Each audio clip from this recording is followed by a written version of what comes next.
Génesis capítulo 1, versículo 1. Leemos la palabra bajo los tres poderosos en el nombre del Padre y del Hijo y del Espíritu Santo. Amén. Dice la palabra del Señor: en el principio creó Dios los cielos y la tierra estaba desordenada y vacía, y las tinieblas estaban sobre la faz del abismo, y el Espíritu de Dios se movía sobre la faz de las aguas. Y dijo Dios: sea la luz, y fue la luz. Y vio Dios que la luz era buena, y separó Dios la luz de las tinieblas, y llamó Dios a la luz día, y a las tinieblas llamó noche. Y fue la tarde y la mañana un día. Luego dijo Dios: haya expansión en medio de las aguas, y separe las aguas de las aguas. E hizo Dios la expansión, y separó las aguas que estaban debajo de la expansión de las aguas que estaban sobre la expansión, y fue así. Y llamó Dios la expansión cielos, y fue la tarde y la mañana un día segundo. Y dijo también Dios: júntese en las aguas que estaban debajo de los cielos en un lugar, y descúbrase lo seco, y fue así. Y llamó Dios a lo seco tierra, y a la reunión de las aguas llamó mares, y vio Dios que era bueno. ¿Qué dice el 11?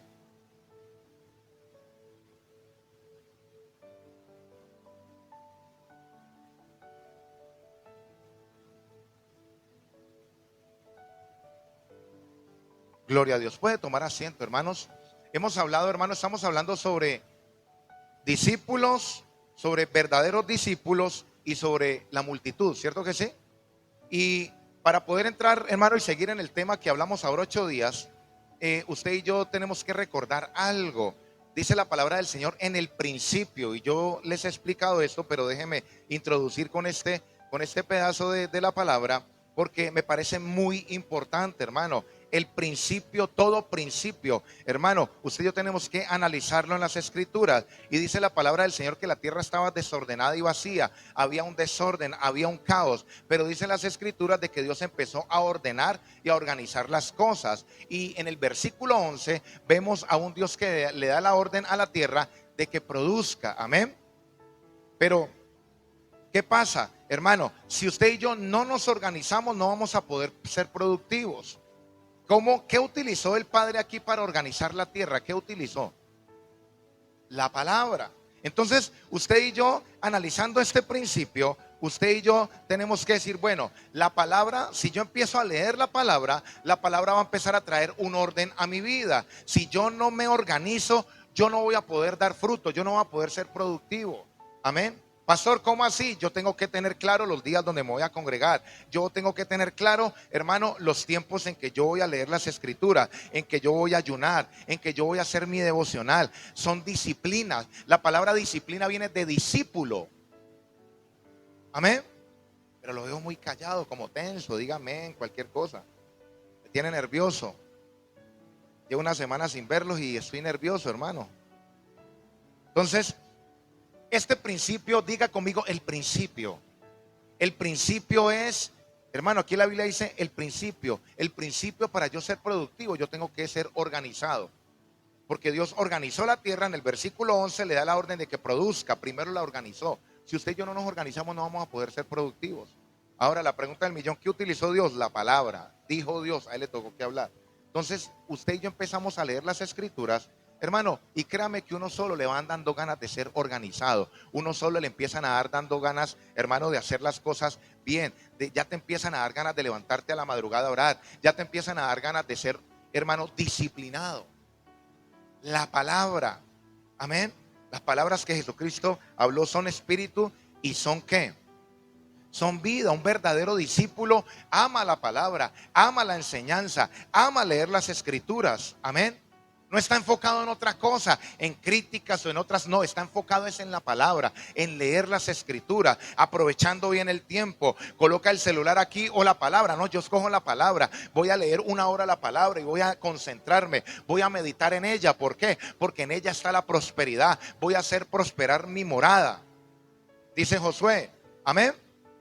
Entonces, estamos hablando sobre el discípulo, los verdaderos discípulos, y tomamos por referencia Lucas capítulo 14, versículo 25. Vamos allá por un momento.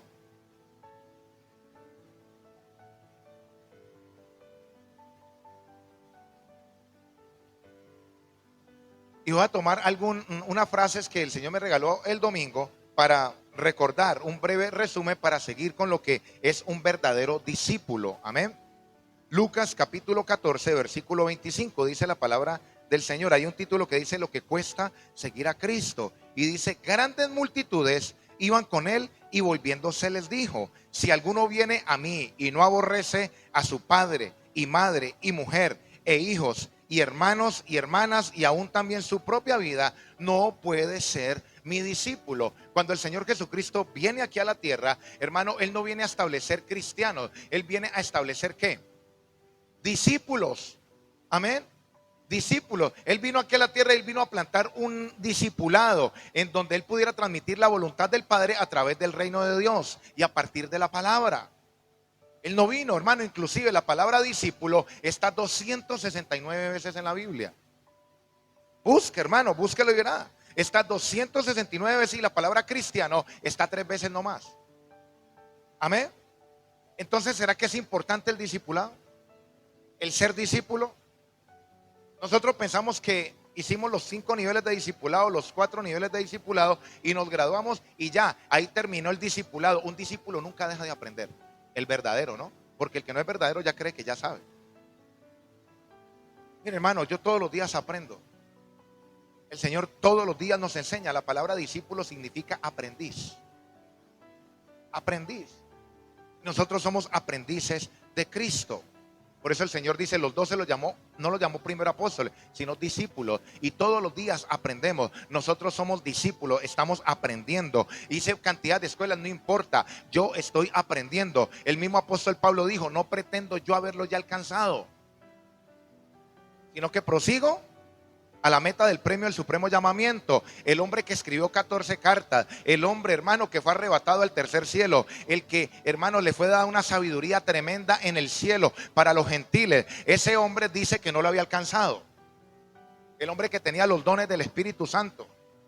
Hoy en día hay unas personas que ya creen que ya no necesitan aprender, que ya lo saben todo. Menos mal que aquí no vemos ninguno. Entonces dice la palabra del Señor, si alguno viene a mí y no aborrece a su padre, madre, mujer, hijos o hermanos, y lo hablamos ahora 8 días, no es que, hermanos, Dios sea una antifamilia, sino que hablamos de que la palabra aborrecer, hermano, significa menospreciar, es colocarle un precio menor al mío. Eso significa, bájele el precio a su familia porque no vale más que Cristo. ¿Qué pasó? O sea, si yo no, porque hay gente que le coloca más precio a un trabajo, le coloca más precio al descanso, al propio cuerpo, que el buscar de Dios. Los veo calladitos. Están pensando de pronto en el sancocho, tengo que ir por allá. No, concentrémonos aquí que esto le va a hacer, esto le puede salvar la vida. Entonces, aborrecer es menospreciar, es colocarle un precio menor, hermano, y colocarle el valor que se merece Cristo. Mi cuerpo vale menos que el precio de Cristo. Mi familia vale menos que Cristo Jesús. Bajémosle el precio un poquito.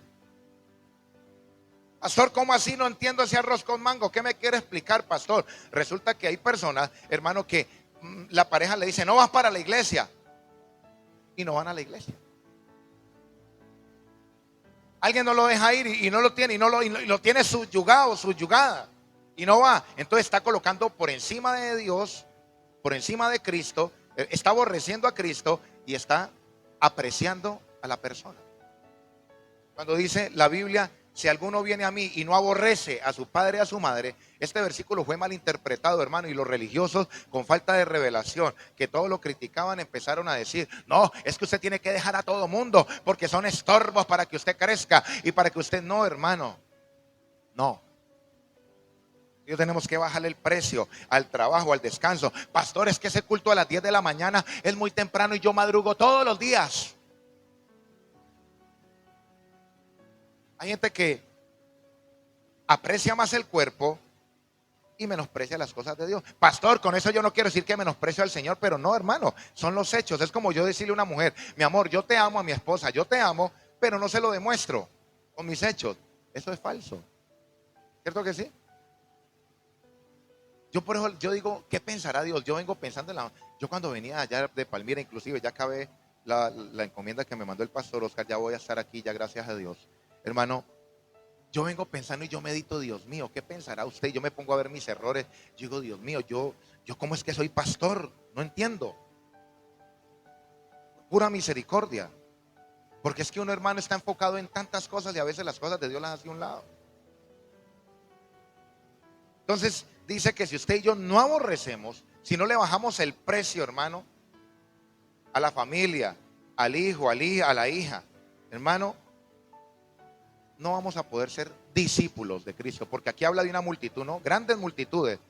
Acuérdese que la multitud aplaude todo lo que dice, de lo que decía Cristo, pero no entendía. El discípulo busca aprender y poner por obra y seguir a Jesús. Amén. Hay una diferencia entre la multitud, discípulo, y un discípulo verdadero. Amén. Entonces, si usted y yo queremos ser discípulos, el Señor Jesucristo aquí nos empieza a decir: si usted quiere ser discípulo, usted primero tiene que menospreciar todo y colocarme el valor, darme el valor que yo me merezco, ser primero en todo. Yo tengo que ser más valorado que cualquier otra cosa, porque soy más importante, ¿cierto que sí? Ahora, segundo, dice: el que no lleva su cruz y viene en pos de mí, no puede ser mi discípulo. Y hablábamos de que llevar la cruz, hermano, es que te griten, que te traten mal, que de pronto no te saluden, que de pronto el pastor no te visite. ¿Qué pasó? Porque suele pasar, hermanos, de que, miren, usted y yo tenemos que ver el proceso de Jesús. Jesucristo, hermano, él cuando nació, ¿dónde nació? En un pesebre. O sea, si el modelo mío tiene que ser Cristo Jesús a seguir, yo tengo que mirar la vida de Jesús, cómo comenzó su proceso, cómo caminó, qué le afectó a él, qué pasó en su vida, para yo poder mirar cómo es la vida cristiana más o menos, ¿cierto que sí? Entonces Jesucristo nació en un pesebre donde le llevaban mirra, donde lo visitaron los Reyes Magos.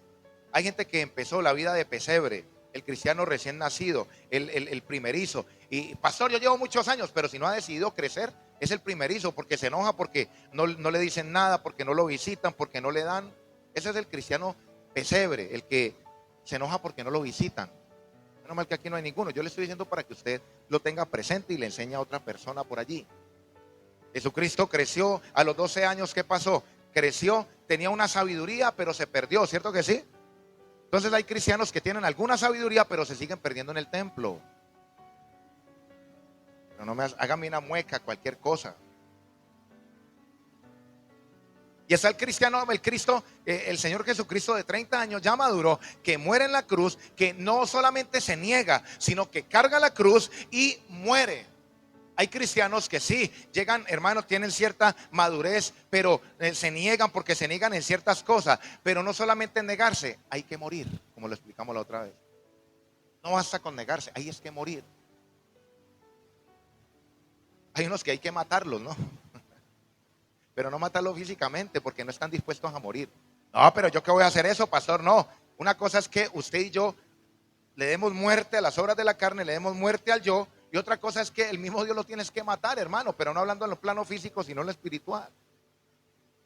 Una cosa, hermano, me sucedió algo, y es de que cuando uno está en días de ayuno, una cosa es ayunar usted con plata, y otra cosa es ayunar y cuando no hay dinero. Porque yo tenía dinero, hermano, en el bolsillo, y estaba ayunando, y una cosa es que usted teniendo dinero y ayunando, y hermano, salen esa gente en las panaderías con esas latas de pan y usted, tremendo ataque. Esos pollos allá dando vueltas, hermano, que usted los ve más colorados. Y eso, hermano, destilando esa agua, eso allí, y los empiezan a bajar y empiezan a cortar y se abre esa pechuga. Y usted con la plata y usted decirle a la carne, no. Eso se llama negarse a sí mismo. ¿Cierto que sí? Otra cosa es que no tenga plata y usted quede como el chavo allí, pero no se lo puede comer porque no tiene dinero. Entonces Dios nos prueba con eso. Si nos negamos, entonces vamos a ser verdaderamente ¿qué? Discípulos de Dios. ¿Cierto que sí? ¿Sí o no? Entonces la gente está preocupada por la venida de Cristo, que Cristo viene, Mateo 24, ¿qué acontecimientos van a pasar? Gracias, amor. ¿Qué acontecimientos pasan cuando Cristo viene? ¿Qué acontecimientos van a pasar? Y están preocupados por las guerras y por esa cantidad de cosas. Pero la Biblia dice, hermano, que no es el fin. El fin es cuando el evangelio sea predicado en toda la tierra. El fin del mundo no depende de las catástrofes, sino de un mensaje cuando sea predicado. ¿Cierto que sí? El mismo Jesús le tocó que aprender a obedecer, le tocó que, hermano, humillarse, le tocó que aprender qué es la sujeción, le tocó que, hermano, dice la Biblia, por cuanto aprendió a obedecer, imagínese, porque él estaba acostumbrado a mandar, a mandar, a mandar. ¿Cierto que sí? Entonces la gente hoy está preocupada, hermano, por la venida de Cristo y no están preocupados por hacer discípulos. Vamos a leer, hermano, un momentico, Mateo, no pierdas aquí, Mateo capítulo 28. Mateo capítulo 28, versículo 19.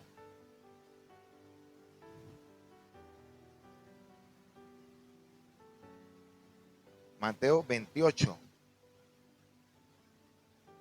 19. Dice la palabra del Señor, por tanto, id y haced ¿qué? ¿Y de hacer qué? Discípulos. Y hacer discípulos a todas las naciones, bautizándolos en el nombre del ¿qué? Del Padre, del Hijo y del Espíritu Santo. Amén. Miren lo que dice el Señor Jesucristo. Vayan y hagan discípulos. Discípulos. Aprendices, vayan, enseñen. Y que guarden, dice, en el nombre del Padre, del Hijo, y enseñándoles que guarden todas las cosas que os he mandado. Y aquí yo estoy con vosotros. ¿Cuándo Jesucristo va a estar con usted y conmigo? Pero para que esté, ¿qué tenemos que hacer? Hacer discípulos, enseñarle a la gente que guarde las palabras. Amén. En vez de esperar un caos, tenemos que predicar de Cristo. Hay gente, hermano, que empieza a verse esos videos, y que Israel, y que esto, y que lo otro, y que la OTAN, y que que van a bombardear, que Corea del Norte, preocupados por el caos, y salen a la tienda y encuentran una persona y les coloca charla y no le predican de Cristo. Están preocupados por el caos, pero no por predicar la palabra. Amén. Entonces Cristo presenta, hermano, en su liderazgo cristiano, en su discipulado, dice que el mandato que es ir y hacer discípulos. Pero usted hoy y yo vemos en las iglesias que se hace de todo, hermano, una cantidad de cosas, menos discípulos. Se hacen de todo menos discípulos. ¿Sabe por qué? Porque la gente no quiere un compromiso. Y resulta que cuando usted y yo decidimos creer, ya adquirimos un compromiso. Hay gente que piensa que porque hace un discipulado, o porque va a entrar al servicio, o porque de pronto, hermano, se va a hacer bautizar. No, eso es mucho compromiso. No, el compromiso no es un bautismo, el compromiso no es un servicio, un discipulado. El compromiso es que usted ya sabe lo que está bien y lo que está mal. Ese es el compromiso. Un bautismo no te hace más comprometido con Dios. No, lo que te hace comprometido con Dios es saber hacer lo bueno y no hacerlo. Entonces la gente piensa, no, es que no, yo soy bautizado. Ay, usted es bautizado. Ah, usted ya pertenece allá. No, desde que usted recibió a Cristo en el corazón, usted ya pertenece. Desde que usted ya sabe que algo está mal hecho y no lo hace, usted ya es consciente, eres responsable. La gente piensa que un bautismo va a ser responsable a la gente. No, el bautismo es un paso de obediencia. Amén. El bautismo es para que usted y yo, hermano, obedezcamos. Jesucristo, hermano, los cielos se abrieron, el Padre habló, el Espíritu Santo vino sobre Jesús, no porque convirtió el agua en vino, sino porque obedeció, porque Él se hizo bautizar. Obedeció. Amén. Entonces, discípulo es un aprendiz que es formado por Cristo. Las palabras de Cristo hace, lo que Cristo enseñó, la instrucción de Jesús, lo que hizo Cristo, hermano, ¿qué pasa? Pues eso vamos a hacer. Es formado por Cristo, es enseñado por Cristo, es cambiado por Cristo. Entonces dice Jesucristo que usted y yo tenemos que ir a ser discípulos, bautizar y que guarden las cosas. Aquí, hermano, se aprende de Jesús. Y cuando pasa eso, hermano, se está llenando del carácter de Cristo en la vida de las personas. Porque hoy en día se carece mucho de la identidad. Hoy en día se carece de la identidad. Hoy la humanidad tiene una carencia de identidad. La mayoría, no todos, pero carecen de humanidad, hermano, de identidad. Usted ve a las personas hoy pintándose el cabello de azul. qué se lo pintan de azul? ¿Por qué qué? Porque Karol G se quiere parecer ¿a quién? O sea, si tu punto de referencia es una persona mundana que no tiene a Cristo en el corazón, estamos mal. Si usted y yo nos queremos parecer, hermano, a una persona terrenal y que no sigue a Cristo, que está llena de pecado y de cuanta cosa, hermano, mala, entonces estamos graves porque no hay una identidad. El punto de referencia, ¿quién es? Es el cielo. El punto de referencia es Cristo. ¿Cierto que sí? Porque yo soy un discípulo, yo soy un seguidor de Cristo. Yo necesito parecerme a Cristo. Pastor, me dejo crecer la barba y me hago el candado y me dejo crecer el cabello. No solo eso, usted y yo necesitamos es su carácter, es cómo él se comporta, cómo reacciona. Mire, hay un peligro porque lo que uno admira termina, hermano, pareciéndose a lo que admira. Eso es algo delicado, porque usted y yo necesitamos tener es una identidad. Y la identidad suya no es de aquí, no es terrenal, es celestial. Eso nos hace discípulos, seguidores de Cristo, aprendices de Cristo. Amén. Entonces la falta de identidad hace, hermano, que las personas no conozcan, no sepan, hermano. Peor en el cristianismo, la gente quiere parecer al pastor, pero no en las cosas buenas y no en lo malo. Yo me acuerdo la otra vez, hermano, que los pastores, la otra vez, eran ministros, pero tenían unos problemas de amargura tremendos, de ira. Entonces le iban a hablar, ¿y qué? No, no me moleste que estoy orando. Llegan a una iglesia, a ver dónde hay un lugar para orar, porque ahorita voy a llenarme de Dios para predicar. Con esa ira. Hermano, ¿y sabe qué fue lo peor de todo? Que la iglesia se quiso parecer a los pastores. Entonces ya alguien se equivocaba en la iglesia y ya, como el pastor regañaba bajo la ira y quería enseñar bajo la ira, entonces ya algunos servidores empezaron a enseñar y se equivocaba una persona y empezaban, uy, pero es que ¿por qué hace eso? Se parecían a los pastores, pero en la manera equivocada. El punto de referencia no es un pastor, el punto de referencia es Cristo, es el cielo. Apláudale al Señor, hermano.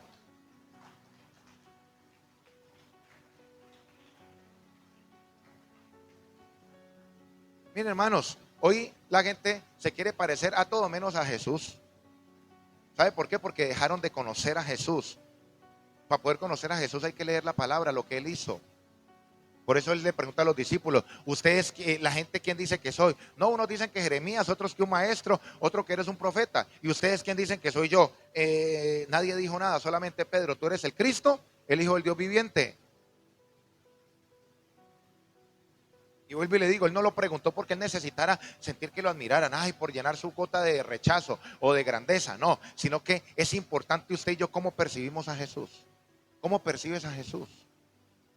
Porque hay gente que lo percibe como el Dios que hace milagros. Y ese no es Jesús. Como el que prospera. Ese no es Jesús. Eso es un aspecto de Jesús. Es más, la unción es un aspecto de Dios, pero no es Dios.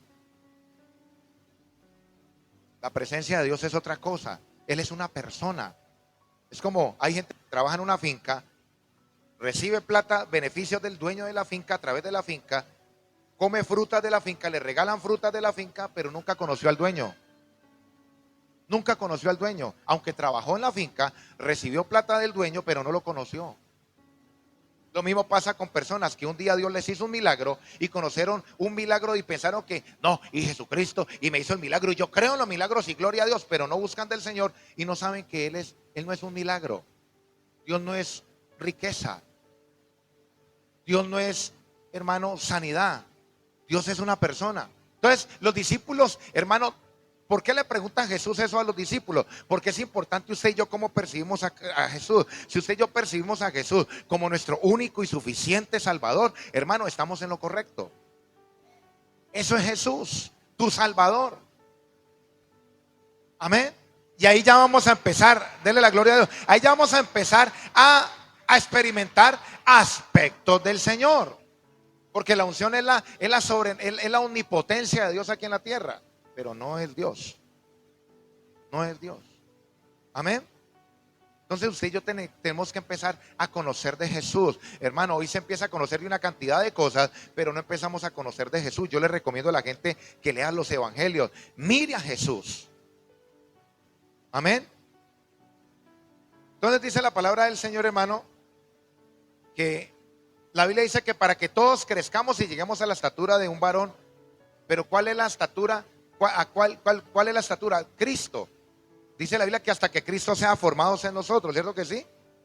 Entonces, ¿cómo comienza? Y hablamos ahorita, hermano, usted y yo tenemos que sufrir el proceso de pesebre, de niño, de adulto. Hermano, sufrir el proceso, esperar en la fila. Amén. Señor, no podemos adelantarnos, hermano, hasta que lleguemos al carácter de Jesús. Un discípulo tiene que tener un espíritu enseñable. Es un aprendiz. Todos los días aprendemos. Nunca terminamos de aprender. Nunca. Si usted y yo tenemos eso claro, vamos a seguir creciendo en el Señor. Porque lo que les hablaba, que el Espíritu Santo está buscando a alguien que no sea capaz. Uy, ¿cómo así, pastor? Sí, el Espíritu Santo está buscando a alguien que no sea capaz. Porque Dios, el poder de Dios se perfecciona ¿en qué? En la debilidad, como lo decía mi esposa, no en la cualidad, sino en la debilidad. Entonces, si Dios encuentra una persona, yo soy capaz, yo estoy preparado, yo estoy listo. El Espíritu Santo me dice, no, no me sirves, porque yo estoy buscando a alguien que no pueda, para que mi grandeza esté sobre ti y la gloria toda me la lleve yo.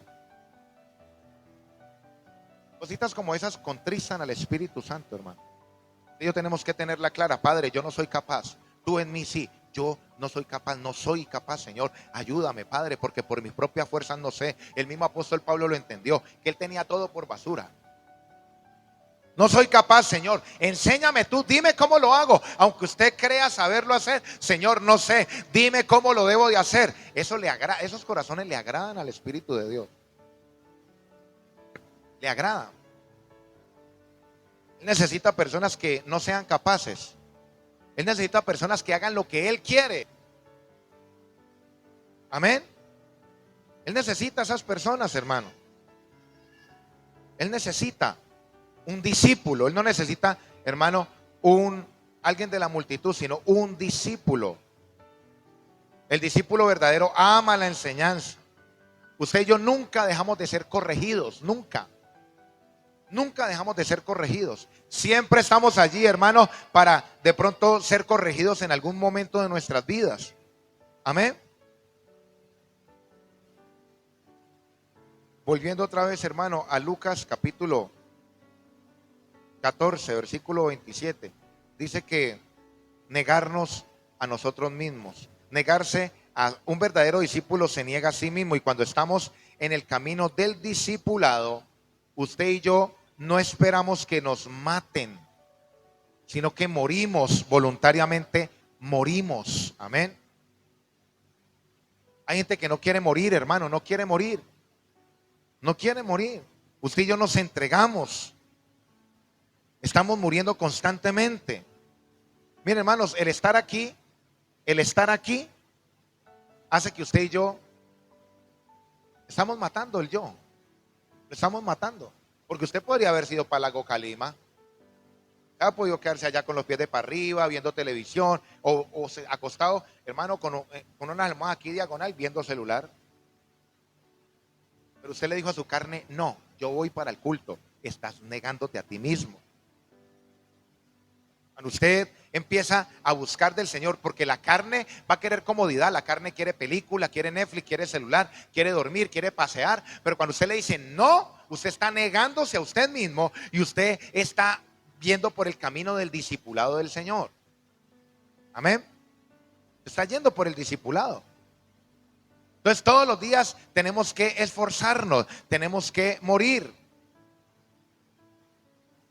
El que comenzó la obra en nosotros, la perfeccionará hasta el día de Cristo. Amén. Si yo estamos en construcción, si usted puede abrir, si Dios le abre los ojos espirituales, usted está rodeado de un polisombra verde. Estamos en construcción. Todavía no ha sido terminada la obra. Un discípulo tiene que negarse a sí mismo, tiene que esforzarse. Muchos dicen, no, pero es que Cristo ya pagó. Ya Cristo lo pagó todo en la cruz y ya los pastores de la supergracia.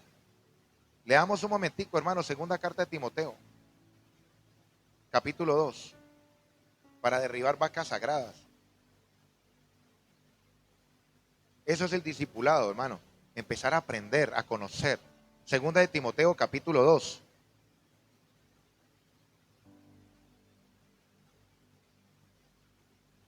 Jesucristo ya pagó el precio por nuestro pecado.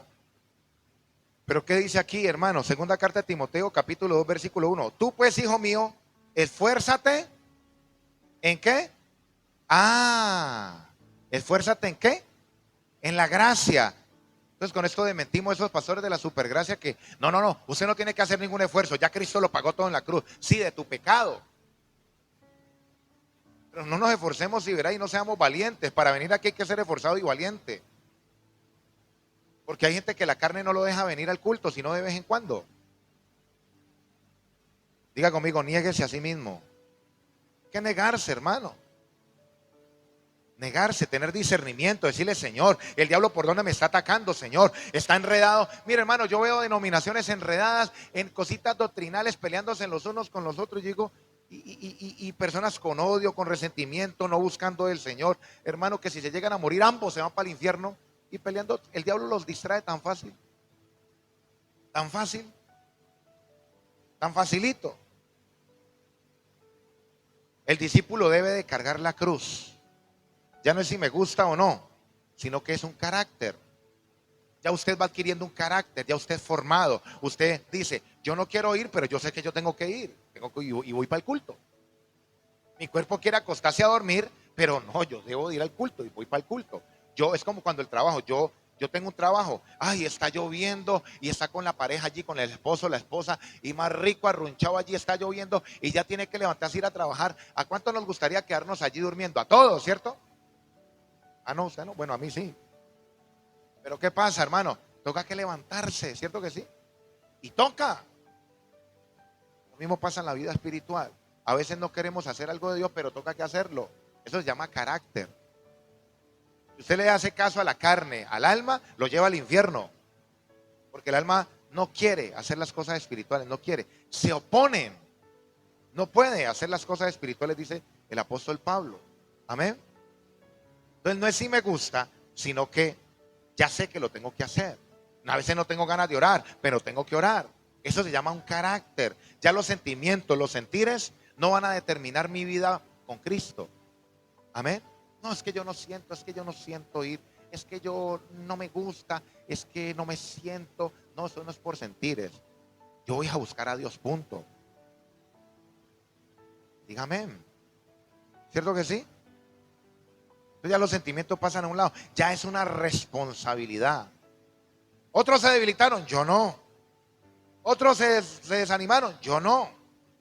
Porque yo tengo un carácter en Cristo. Amén. Entonces hablemos algo de la oración. Mire, hermanos, el verdadero discípulo empieza a conocer al verdadero Cristo, no el que le han dicho. Y el Señor me enseñaba algo, hermano, con cómo conocer a una persona. Mire, yo me acuerdo que cuando uno estaba en el mundo y era soltero, uno iba para una rumba, una discoteca, y uno miraba a una muchacha que le gustaba, y para poderla conocer, ¿qué tocaba que hacer? Acercarse, ¿y qué más? Empezar a hablar. Entonces uno colocaba ya la cara de conquistador, ¿no? Y entonces, hola, ¿qué más? ¿Cómo estás? ¿Cómo te llamas? ¿Te puedo brindar un trago? Entonces, ¿cuántos años tienes? No le preguntes a una mujer porque no le va a responder. Ya lo cancelaron, lo sacaron de ahí. ¿Y tú de dónde eres? Ay, de por allá. Y empieza a hablar, ¿cierto? Ay, ¿usted qué le gusta? ¿Qué color le gusta? ¿Qué clase de música le gusta? ¿Le gusta esto? Y empieza uno a hablar, a conocer la historia. ¿De quién? De la persona, ¿cierto? Para establecer una conversación, una relación. Empieza un diálogo, conocer la historia. Entonces, cuando usted ya conoce la historia, usted ya sabe lo que le gusta. Ay, a mí me encantan las flores. Entonces, ¿cuánto hicimos unas flores de servilleta? Y, ay, una flor para una flor. Creo que sí, porque nosotros nos volvemos unos charlatanes tremendos, hermano, cuando vamos a conquistar. Eso está en la naturaleza del hombre. Aunque hay unos que son, hermano, no. Hombre cobarde no disfruta de mujer bonita, decía mi papá. Entonces, habían unos que yo decía, uy, estos tienen un parlamento que yo digo, tremendo, hermano. Entonces empezaban a preguntar y a sacarle información a la mujer. Entonces si ella, un ejemplo, estaba estudiando ingeniería termonuclear, entonces le colocaban tema de ese tema para que ella empezara a hablar. Una estrategia, ¿no? Claro, usted cuando va a entrar una persona a conocer, no solamente para buscar pareja, sino que usted mira qué le gusta a esa persona y usted mismo, usted coloque el tema de lo que ella estudia, lo que le gusta o lo que él estudia, para que esa persona empiece a hablar, porque la persona le gusta lo de los animales y el otro hablando por allá de carne frías y de todo eso. No van a ser compatibles, no va a poder fluir el diálogo. El Señor me enseñó eso no lo escuché yo de nadie, ni de psicología, ni nada. El Señor me enseñó. Era una persona, yo hablando, estábamos ahí, teníamos que estar allí, teníamos que hablar de algo con otro hombre. Y era callado y callado. El Señor me dijo, pregúntele, ¿qué trabaja? ¿Qué le gusta hacer? A mí me gusta hacer ciertas cosas y empecé a hacerle preguntas de lo que él trabaja y ahí sí, hermano, no lo paraba nadie de hablar. Ese secreto vale $1.000.000, hermano. Entonces, cuando usted conoce la historia de Jesús, ¿dónde está? En la Biblia. Cuando usted empieza a leer a Jesús, usted empieza a conocer la historia de Jesús. Entonces usted hasta su oración va a cambiar, porque usted lo empieza a conocer. No, pero usted no reacciona, hermano, espero. Cuando usted lee la palabra del Señor, va a ver cómo Él reaccionaba, cómo Él hablaba, cómo Él decía, cómo adoraba, hermano, todo. Entonces empieza a conocer la historia de Jesús, el carácter de Jesús, cómo respondía a los problemas, de qué se maravillaba. Jesús se maravillaba de la fe. Entonces cuando yo tengo fe y declaro la fe, Jesucristo se va a maravillar de mí. 2 amenes. Bueno, ahí vamos más o menos avanzando. Eso te va a servir mucho para la oración. Hay gente que quiere orar pero no lee la Biblia. Hermano, es difícil. Cuando yo llegué a la vida cristiana, yo quería orar, hermano, yo quería aprender a orar, hermano, y me empezaron a decir, no, lea la Biblia, me la dijo una anciana de la iglesia. Y un anciano no es porque tenga muchos años, sino porque tiene una madurez, es una autoridad espiritual. Lea la Biblia, llénese de la Biblia. Y ahí estamos más o menos aprendiendo a orar. No es que ya haya aprendido a orar, no, estamos aprendiendo. Y con lo que el Señor me ha enseñado aquí en Roldanillo, hermano, lo que me ha revelado de la oración y la adoración, tremendo, hermano, sobre la oración. Usted primero empieza a dar gracias. Ya usted, como usted ya sabe eso, usted no le va a dar pena cuando lo saquen a orar aquí al frente, porque usted solamente dando gracias echa 2 horas. Señor, gracias por los dedos, gracias por la piel, gracias por los zapatos, gracias por el pantalón. Señor, gracias por el almuerzo, por el desayuno, por la comida, gracias por el aire, gracias por la fuerza, por mi tío, por mi tía, por mi abuelo. Le cogen las 10 de la noche orando, solamente dando gracias. Son consejos, son cosas que mucha gente no sabe. Entrar por sus atrios con acciones de gracia. El principio, entonces usted empieza dando gracias y usted va generando un ambiente. Usted está preparando su espíritu y cuando menos piensa, se conectó al espíritu y ya usted está, hermano, tiene una cantidad de frases aquí para hablar y el espíritu te empieza a guiar a la oración. Cuando usted aprende eso, usted ya no le da pena orar. Usted ya, no, póngame a orar a mí. Pastor, ¿cuándo toca orar? Venga, yo oro. Le da gracias por todo. Solamente dándole gracias. Gracias, Señor, por el sol, por los ojos, por mi corazón, por el fémur, por todo. Amén. Y ahí vas a empezar, hermano, y ya te conectas, el Espíritu Santo se conecta con usted y ya el Espíritu Santo te trae a la mente qué es lo que tienes que orar, te empieza a traer. Y fuera de eso, por ahí se mete un versículo en la Biblia que una vez escuchaste, es algo, hermano, que me pasa a mí y usted empieza a entender en medio de la oración. Usted está hablando algo y con el entendimiento el Señor te va revelando cosas. Amén. Entonces, usted y yo tenemos que empezar a saber, hermano, cómo conocer la historia de Jesús. Por eso, si no leemos la palabra, hermano, pero como no hay tiempo, el tiempo que le queda a la gente es para. Entonces, yo tenemos que sentarnos a meditar la palabra, a leerla, no solamente leerla. No se preocupe por leerse una cantidad de palabras. Coja un versículo, vuelvo y le digo. y meditarás de día y de noche. Dice Josué, ¿cierto que sí? Y usted medita y repite ese versículo. ¿Qué me quieres decir? Y medite y haga silencio. Hermano, ojalá usted se vaya por un lugar donde no haya nada, no haya bulla ni nada, y medite, esté tranquilo, aquiete su alma. Uy, hermano, estoy dando unos tips poderosísimos. Y usted los empieza a hacer, pero ahorita hay mucho ruido, mucha red social. No, es esto, no, Biblia o red, no, las redes. No importa. Y la gente está cargada del espíritu del mundo, hermano. Entonces el discípulo tiene que ser una persona que conozca la historia de Jesús. Amén.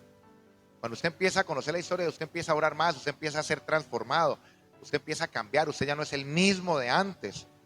Usted se empieza a actualizar, Dios te empieza a transformar. Ahora que estuve en Palmira, uno se encuentra con personas, hermano, con conocidos, porque yo soy de Palmira. Ah, yo conozco a este. Yo, un momentico, usted no me conoce, usted conoció al antiguo. Yo ya estoy mejorado.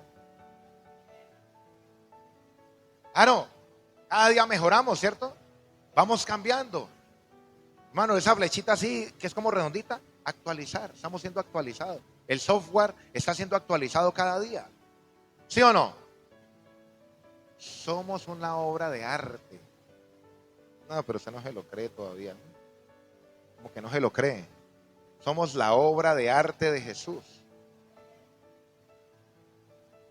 Entonces, mis amados hermanos, usted y yo, cuando empezamos a conocer cómo la historia de Jesús, usted y yo vamos a empezar, hermanos, ya no a criticarlo todo, sino a ser seguidores del Señor Jesucristo. A ser seguidores. ¿Y qué es un seguidor? Alguien que hace lo que el Señor Jesucristo quiere que usted y yo hagamos. ¿Cierto que sí? Dios va a colocar, hermano, al lado de usted y de mí, personas para corregirnos. Para corregirnos. Es que ni el apóstol Pablo, hermano, el verdadero discípulo, va a ser corregido y va a colocar personas para que te corrijan, para que me corrijan, autoridades. Ni el propio Pablo, hermano, que escribió 14 cartas, que le fue revelado el evangelio a los gentiles, que tenía una sabiduría impresionante, que tenía los dones. Él decía, gracias a Dios hablo en lengua más que todos ustedes, así decía. Ni él mismo, a él le tocó, hermano. Dice la palabra del Señor que le tocó a Ananías venir. ¿Se acuerdan la historia, sí o no? Dios le da la orden a Ananías y le dice, vaya y ábrale los ojos ¿a quién? A Saulo. Si Dios, no, pastor, yo oro en mi casa, yo tengo mi intimidad en mi casa, el Señor me transforma en mi casa y yo no necesito de nadie. Si Dios hubiera querido hacer eso, ¿por qué le dice a Ananías que vaya? ¿Lo hubiera transformado él mismo? Dios estableció unos parámetros. Entonces, cuando yo soy discípulo, yo tengo que estar bajo autoridad. Yo tengo que estar bajo personas que me van a corregir, que me van a colocar límites. Dios mismo le hubiera quitado las escamas y lo hubiera mandado, vaya. No, le dijo a Ananías, vaya. ¿Y qué? ¿Sí o no? Él era el encargado de abrirle los ojos a Saulo, porque hay cosas, hermano, que tú no las vas a poder ver por ti mismo. Alguien te va a tener que abrir los ojos. No, pastor, Dios me da la revelación de todo a mí. No, hermano, Dios no va a patrocinar tu desorden o mi desorden o la falta de sujeción. Dios coloca personas para que te abran los ojos. Dios coloca personas para que te repartan la herencia. Dios coloca personas para que te introduzcan en la tierra prometida. Pero no dicen amén. ¿Sí o no? Dígale que tiene a su lado, no puedes hacerlo solo. Dígale, no puedes hacerlo solo. Si él llamó a Pablo, ¿qué pasó? ¿Por qué no lo hizo él mismo? Porque Dios estableció un orden, ¿cierto que sí? Entonces Dios no va a patrocinar, hermano, la falta de sujeción ni desórdenes. Él creó un patrón bíblico. y habló con Ananías y le dijo: este hombre me va a ser instrumento útil. Vaya, póngale las manos y ore y direcciónemelo. ¿Cierto que sí? Entonces hay gente que, hermano, que quiere hacer trampa. No quiere que nadie lo mande, no quiere esperar los tiempos de Dios, no quiere que nadie le diga nada, que no lo corrija nada. Y en primera carta de Pedro, capítulo 5, versículo 5, dice que estemos todos en sujeción, ¿cierto? Ah, pero es que yo soy líder y usted no es líder. ¿Qué me va a venir a decir usted a mí? No se está cumpliendo el principio. Si es válido y alguien le dice: ve, mira, ve, hazme un favor, no hagas esto porque esto puede dañar la iglesia. No tiene que ser un líder o alguien para poder que le haga caso, ¿sí o no? Entonces hay gente que quiere hacer trampa, quiere como adelantarse los procesos, no quiere seguir los lineamientos del Señor. Y esta mañana me acordaba yo me colocaba el Señor, me recordaba un ejemplo. Cuando yo estaba en Medellín, hermano, yo me bajé del metro y para subir las escaleras, porque el metro queda abajo, quedaba en esa estación abajo, para subir las escaleras había una fila, hermano, de que salió en el metro una fila y la gente iba subiendo. Y la escalera era ancha, solamente la dividía un tubito. Y la flecha de para bajar estaba desocupada. Y entonces yo llegué, hermano, y no hice la cola, y no, que me fui por un lado y fui subiendo. Cuando miro al frente, ese poco gente haciendo la fila, me dio vergüenza y me devolví. Claro, porque es que en el cerebro está el acortar, el ser práctico, y en el Señor nos sirve eso. Hay cosas que no se pueden omitir, que no se pueden adelantar. Hay cosas en el Señor que usted y yo tenemos que sufrir, procesos que tenemos que sufrir, momentos que tenemos que esperar. Amén. Entonces hay gente que hace trampa. Hay gente que hace trampa, hermano. Jesucristo, cuando fue bautizado, mire, es que a veces uno lee rápido, para terminar. Uno a veces lee rápido la Biblia, pero esta mañana meditando, cuando Jesucristo se fue a hacer bautizar por Juan el Bautista, dice que muchos se bautizaban, ¿cierto que sí? Si muchos se bautizaban, ¿qué tenía que haber para organizar a todo ese poco? Una fila, ¿cierto? ¿Y quién cree que estaba en la fila? Entonces imagínese a Jesucristo haciendo fila para ser bautizado. Atrás, adelante y el otro. Hermano, es que yo me quedo aterrado de la humildad. ¿Usted por qué cree que los cielos se abrieron? Hermano, yo creo que había una cantidad de gente empujando y queriendo adelantarse, y el Señor Jesucristo tranquilo en la fila. Hay gente que no quiere hacer fila. Hermano, yo me he maravillado porque el Señor me permitió como, o sea, no sé, ver por un momento. No fue que Jesucristo fue llegando: quítese de aquí que llegó el Cordero inmolado. No.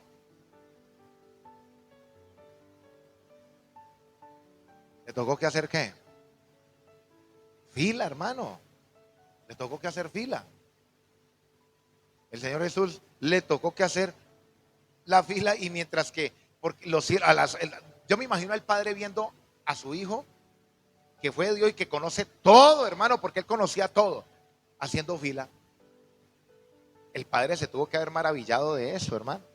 Para que se abran los cielos, viendo a su Hijo humillarse allí haciendo una fila. Hoy en día, ¿usted no sabe quién soy yo? ¿Sí o no? Un hombre que yo soy amigo del procurador. Eso, grábeme, así decía. Y al otro día le preguntaron al procurador y él dijo: no, yo no conozco a ese tipo. Ya va a decir que sí, ¿no? Sí, hermano. Entonces hay gente que quiere hacer trampa, no quiere esperar su tiempo, no quiere esperar el momento, sino que quieren todas las carreras, quieren madurar, hermano, con papel periódico. No, hay que sufrir el proceso. Dígale que tiene a su lado: espérate. O dígale: esperémonos. Sí, hermano. Se sufrió una pérdida, no hay bendición. Espérate. Dios va a premiar ese tiempo de espera también. ¿Se acuerda de la parábola? Él va a premiar el tiempo de espera. Los que trabajaron una hora y los que trabajaron todo el día recibieron el mismo sueldo. Los que trabajaron una hora les tocó que esperar para poder que los contrataran. Dios también les pagó el tiempo de espera. ¿Sí o no? Entonces usted y yo no podemos hacer trampa, hermano. La humildad es algo que se viste, uno dice la Biblia, revestido de humildad. Primera carta de Pedro, capítulo 5, versículo 5, lo lee en su casa. Usted y yo tenemos que revestirnos. ¿Un vestido es externo o es interno? Es externo. O sea que la humildad usted y yo la tenemos que manifestar. Amén. Tenemos que manifestar la humildad. Es un revestimiento donde todo el mundo lo va a ver. Amén. Entonces, si Jesús hizo fila, ¿cuánto más nosotros, hermanos? Tenemos que esperar. Es más, Él esperó 30 años. Eso es más tremendo. Él conociendo, hermano, cómo hacer un Lamborghini, cómo hacer carreteras, una máquina para que haga asfalto, no lo hizo. Era sabiduría, ¿sí o no? Tener que caminar por la arena caliente. Él conocía cómo hacer un frappé allá en el desierto, pero no lo hizo. ¿Sí o no? El ser discípulo, hermano, cuesta. Dice lo que cuesta seguir a Jesús. Aunque es para todos, no todos están dispuestos. Él no reprendió a la multitud porque la multitud no estaba dispuesta a dar el paso de ser discípulo. No, sigan a Jesús de lejos, como Pedro, ¿no? No tan cerca para que me cojan y me crucifiquen con él, pero tampoco allí más o menos viéndolo de lejitos, ni tan lejos para que me pierda el espectáculo. Tenemos que estar comprometidos con Dios, comprometidos con Él, de decirle, Señor, yo quiero empezar ahora sí ahora sí me voy a meter contigo, Señor, voy a empezar a buscarte en forma. Y a medida que usted y yo lo empecemos a buscar, Dios te va a empezar a añadir. La Biblia dice que cuando usted y yo buscamos el reino, va a ser añadido. La gente quiere que se le añada riquezas, bendiciones, pero no quiere buscar. Recuerde que el reino de los cielos no responde a una necesidad, sino a una búsqueda. Si yo busco más a Dios, pues el reino me va a añadir más. Entre esas cosas el dinero, las bendiciones, el de todo. Me van a perseguir. Hay que conocer al Señor. Amén.